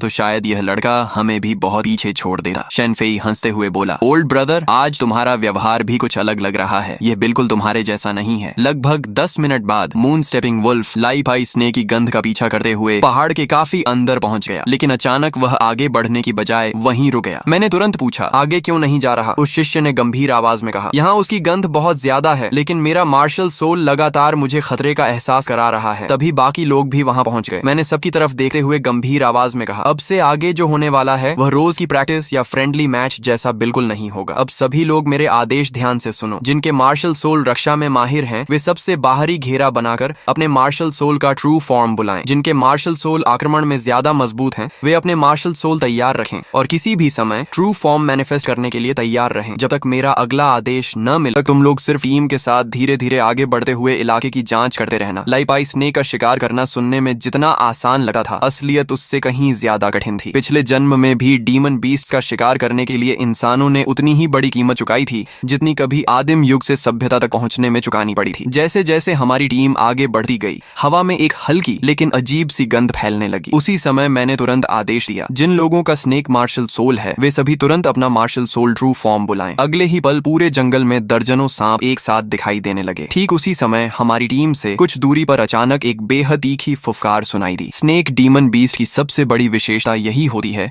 कि वह अपने इलाके में किसी दूसरे सांप को बिल्कुल बर्दाश्त नहीं करता। अगले ही पल पहाड़ी रास्ते से जोरदार कंपन की आवाज आने लगी और देखते ही देखते पूरे शरीर पर बड़े बड़े फोड़े जैसे उभार लिए एक विशालकाय लाइपाई स्नेक सबके सामने आ गया। जाओ नंग ने उसे पहली बार देखते ही आंखें फाड़ दी और घबराकर बोला, शितियन, यह चीज तो बहुत ही डरावनी है। मैंने उसकी बात का कोई जवाब नहीं दिया और तुरंत सबको आदेश दिया, कोई भी घबराए नहीं। जिनके मार्शल सोल रक्षा में माहिर हैं वे पहली लहर का हमला रोकें। जिनके पास लॉन्ग रेंज अटैक है वे तुरंत हमला शुरू करें। जिसके पास जो भी ताकत है बिना बचाए पूरी इस्तेमाल करो। अगले ही पल चारों तरफ से flame storm, ice roar, would binding और तरह तरह के मार्शल स्किल्स एक साथ लाइपाई स्नेक की तरफ बरसने लगे। पूरा दृश्य किसी ऑनलाइन गेम के गिल्ड बॉस रेड जैसा लग रहा था। डीमन बीस्ट अपने ही जैसे स्नेक मार्शल सोल्स की गंध से आकर्षित होकर हमारी तरफ दौड़ा था और अब उस पर हर दिशा से हमले हो रहे थे। पहली हमला लहर खत्म होते ही मैं सबसे आगे बढ़ा। मेरा कीलिन मार्शल सोल हवा में छलांग लगाकर सीधे लाइपी स्नेक के सामने पहुंचा और मैंने पूरी ताकत से उसके शरीर पर एक जोरदार वार किया। वहां मौजूद सभी लोग ऐसे देख रहे थे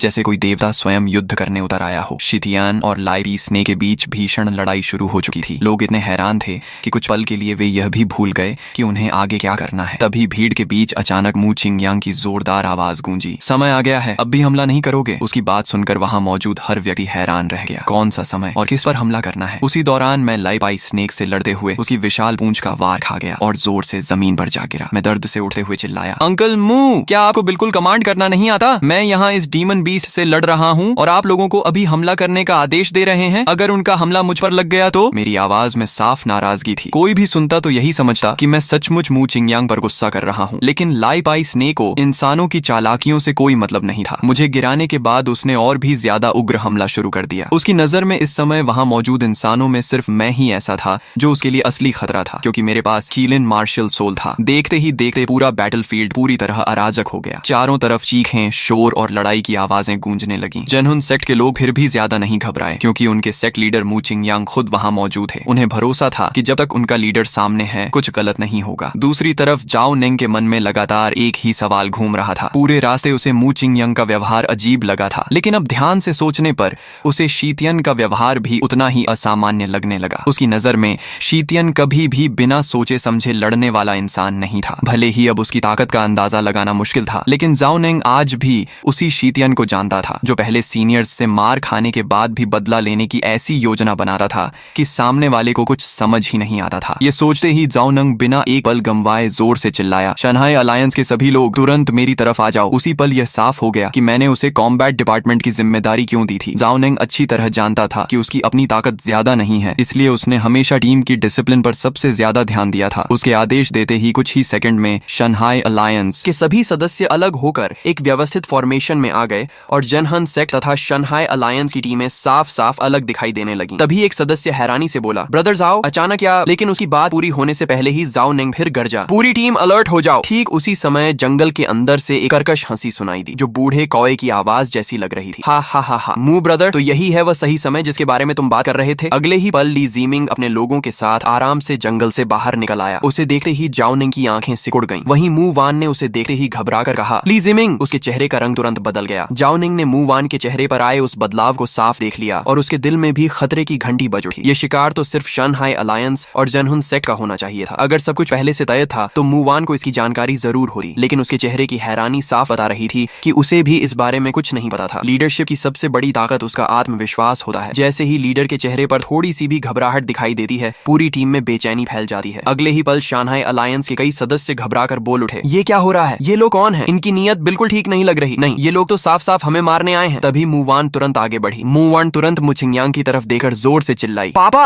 आप मेरे साथ मजाक कर रहे हैं, है ना? मू चिंगयांग ने अपनी बेटी की ओर बेहद नरम नजरों से देखा और शांत आवाज में कहा, वान वान, इधर आ जाओ। ये सुनते ही मू वान पर मानो बिजली गिर पड़ी। उसके सामने जो कुछ हो रहा था उसने उसके पूरे दिमाग को सुन्न कर दिया। इतने सारे मोड़ों के बीच वह पूरी तरह उलझ चुकी थी और कुछ पल के लिए तो उसका दिमाग जैसे सोचना ही भूल गया। मू चिंगयांग ने गहरी सांस लेते हुए कहा, आखिर उस लड़के में ऐसा क्या है कि उसके लिए तुम अपने माँ बाप को छोड़ने के लिए तैयार हो गई? अभी भी वक्त है, चुपचाप मेरे पास वापस आ जाओ। अगर तुम लौट आई तो हमारे बाप बेटी के रिश्ते में अभी भी सब कुछ खत्म नहीं हुआ है। तभी ली जिमिंग व्यंग्य से हंस पड़ा और बोला, मू ब्रदर, अब यह नाटक बंद भी कर दीजिए। मैं बिल्कुल यकीन नहीं करता कि आप अपनी ही बेटी को सचमुच छोड़ सकते हैं। तभी अचानक नेदर व्हाइट टाइगर ने अपना ट्रू फॉर्म प्रकट कर दिया और उसकी भयंकर दहाड़ पूरे जंगल में गूंज उठी। ली जिमिंग ने ठंडी आवाज में कहा, मू चिंगयांग, तुम्हारा आखिर मतलब क्या है? अगर तुम सच में मेरे साथ मिलकर शंघाई अलायंस को खत्म करना चाहते थे तो तुम्हें अभी हमला नहीं करना चाहिए था। तुम्हें इंतजार करना चाहिए था कि लाई पाई स्नेक और शंघाई अलायंस पूरी तरह लड़ाई में उलझ जाएं, फिर मेरे साथ मिलकर वार कर दे। तब तो उन्हें खत्म करना बच्चों का खेल होता। दोनों की बातचीत सुनकर शंघाई अलायंस के सभी लोगों को आखिर समझ आ गया कि आखिर चल क्या रहा था। जिस जनहुन से को उनका लीडर अपना सहयोगी बता रहा था, वही इस सबसे नाजुक समय पर उन्हें धोखा देता हुआ दिखाई दे रहा था। उधर मैं अब भी लाई पी स्नेक के साथ जानलेवा लड़ाई लड़ रहा था। तभी मैंने गुस्से से दहाड़ते हुए कहा, मू चिंगयांग, तुमने विश्वासघात किया, लेकिन इस समय मेरी हालत सचमुच बेहद खराब थी। अगर लाई पी स्नेक की ताकत को इंसानों के स्तर से तुलना की जाए तो वह कम से कम मिडिल हुआलिंग रेल्म के बराबर था। डीमन बीस्ट का शरीर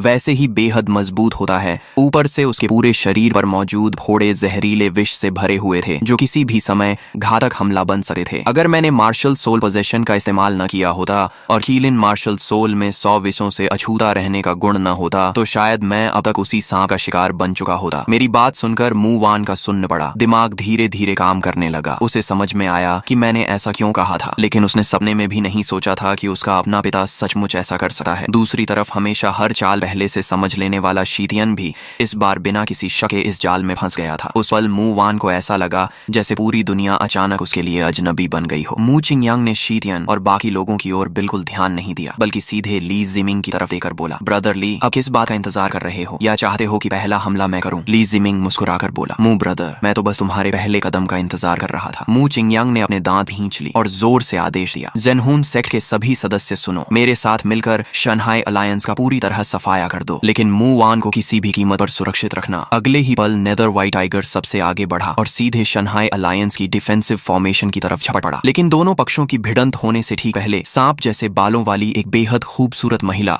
उनके सामने आकर खड़ी हो गई। उसका snake hair martial soul Medusa तुरंत प्रकट हो गया। मू वान ने आखिरकार कदम उठा लिया था। उसने दर्द भरी आवाज में चिल्लाकर कहा, पापा, आप आखिर क्या कर रहे हैं? आप शंघाई अलायंस पर हमला कैसे कर सकते हैं? आप मेरे दोस्तों को नुकसान कैसे पहुंचा सकते हैं? आपने ली परिवार के साथ हाथ क्यों मिला लिया? मू चिंगयांग ने ठंडी आवाज में जवाब दिया, मू वान, अगर तुम अब भी मुझे अपना पिता मानती हो तो तुरंत वहां से हटकर मेरी तरफ आ जाओ। मू वान का पूरा शरीर कांप उठा। वह अब भी तय नहीं कर पा रही थी कि उसकी आंखों के सामने जो कुछ हो रहा है वह सच है या कोई बुरा सपना। मू चिंगयांग फिर बोला, शीतियन ने पूरे जनहुन सेक्ट की इज्जत मिट्टी में मिला दी। क्या तुम्हें सच में लगता है कि मैं उसे यूं ही छोड़ दूंगा? तुम मेरी बेटी हो, क्या तुम मेरे स्वभाव को नहीं जानती? जो भी मेरे खिलाफ जाता है उसका कभी अच्छा अंजाम नहीं होता। और तुम कह रही हो कि मैंने ली परिवार का साथ दिया। मुझे तो लगता है कि शीतियन ने तुम्हें पूरी तरह बहका दिया है। अब तुम्हें सही और गलत का फर्क भी नहीं दिख रहा। तुम्हारे ली अंकल का हमारे परिवार से वर्षों पुराना रिश्ता है। क्या तुम्हारे दिल में पुराने रिश्तों और अपनों की अब कोई कीमत ही नहीं बची? ठीक अभी जब मू चिंगयांग अपनी बात पूरी कर रहा था, जंगल में छिपा हुआ यंग मास्टर वांग आराम से चलते हुए बाहर आ गया। उसके चेहरे पर हल्की मुस्कान थी। उसने ताली बजाते हुए कहा, शानदार, सचमुच शानदार, काफी समय बाद इतना दिलचस्प नाटक देखने को मिला है। मू चिंगयांग ने उसकी तरफ देखा। पहले उसके चेहरे पर एक पल के लिए उलझन दिखाई दी, लेकिन अगले ही पल वह हैरानी में बदल गई। यंग मास्टर वांग मुस्कुराकर बोला, सेक्ट मास्टर मू, आपकी कहानी सुनने में तो काफी अच्छी लगती है। ऐसा लगता है मानो सब कुछ बिल्कुल सच हो। यह सुनते ही मू चिंगयांग का चेहरा बदल गया। उसने गंभीर आवाज में पूछा, यंग मास्टर वांग, आपका मतलब क्या है? तभी ली जिमिंग हंसते हुए बीच में बोला, मतलब बिल्कुल साफ है, वह तुम्हारा मजाक उड़ा रहे हैं। तुमने इतनी बड़ी चाल चली, लेकिन यह सब सिर्फ खुद को खुश करने वाला नाटक निकला। क्या तुम्हें सच में लगा था कि हम सब अंधे हैं? मू चिंगयांग ने ठंडी नजरों से दोनों को देखा और कहा, अगर तुम्हें इस सहयोग में दिलचस्पी नहीं थी तो सीधे मना कर देते। क्या तुम्हें लगता है कि मैं अभी इसी वक्त अपनी तलवार तुम्हारी तरफ नहीं मोड़ सकता? ली जिमिंग हंसते हुए बोला, तो फिर देख लेते हैं मू ब्रदर, आखिर तुम्हारे अंदर कितनी ताकत है। उसके इतना कहते ही जंगल के अंदर से एक और बड़ा दल बाहर निकल आया। ये देखकर जाओ नेंग के होंठ फड़क उठे और वह बुदबुदाया, कमाल है, इतनी सी जंगल की जगह में आखिर कितने लोग छिपे हुए थे। सामने आने वाले लोग चेंगतियन सेक्ट के थे। ली जिमिंग के चेहरे पर पागलों जैसी मुस्कान फैल गई। वह बोला, मैंने कभी भी तुम पर पूरी तरह भरोसा नहीं किया। आज अगर मैं तुम्हारी योजना के मुताबिक mantis stocks the cicada Oryol behind वाला खेल खेलने आया हूँ तो इसका मतलब ये नहीं कि मैं तुम्हें भी जिंदा छोड़ दूंगा। मौका मिला तो तुम सबका भी सफाया कर दूंगा। ये सुनकर मू चिंगयांग गुस्से से दांत पीसने लगा। अब स्थिति ऐसी हो चुकी थी कि तीर धनुष से निकल चुका था, लेकिन पूरा खेल उसकी उम्मीद से बिल्कुल अलग दिशा में जा चुका था। तभी यंग मास्टर वांग ने मुस्कुराते हुए कहा, सेक्ट मास्टर मू, दरअसल एक तरीका है जिससे तुम हमारा भरोसा जीत सकते हो। उसने मू वान की तरफ इशारा करते हुए कहा, जो औरत अभी तुम्हारे रास्ते में खड़ी है वही तुम्हारी सबसे अच्छी लॉयल्टी टेस्ट होगी। फिर उसने बेहद घमंड से कहा, मुझे तुम्हारे इस छोटे से शहर की साजिशों से कोई मतलब नहीं। मेरे लिए तो सबसे आसान तरीका यही है कि मैं तुम सबको एक साथ खत्म कर दूं। लेकिन मुझे लगता है कि तुम्हारे अंदर थोड़ी समझदारी है, इसलिए मैं तुम्हें अपने परिवार का कुत्ता बनाने के बारे में सोच सकता हूँ। उसके ये अपमानजनक शब्द वहां मौजूद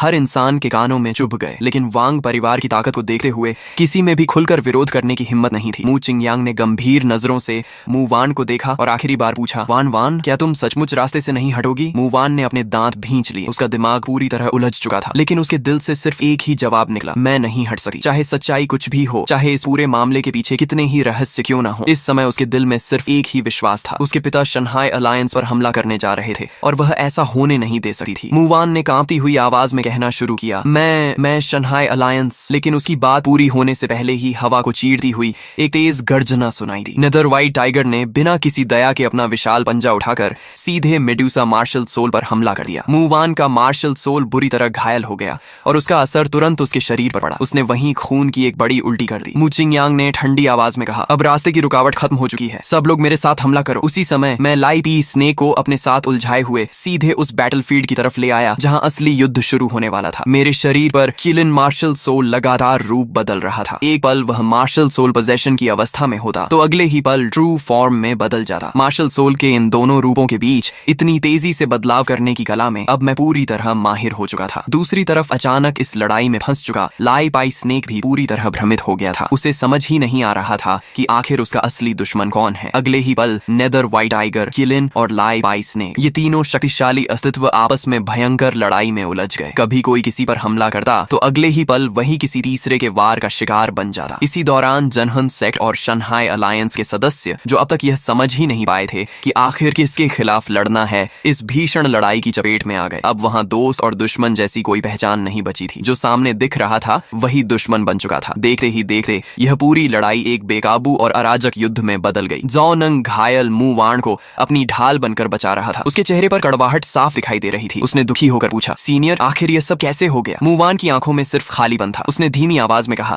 मुझे भी नहीं पता। दूसरी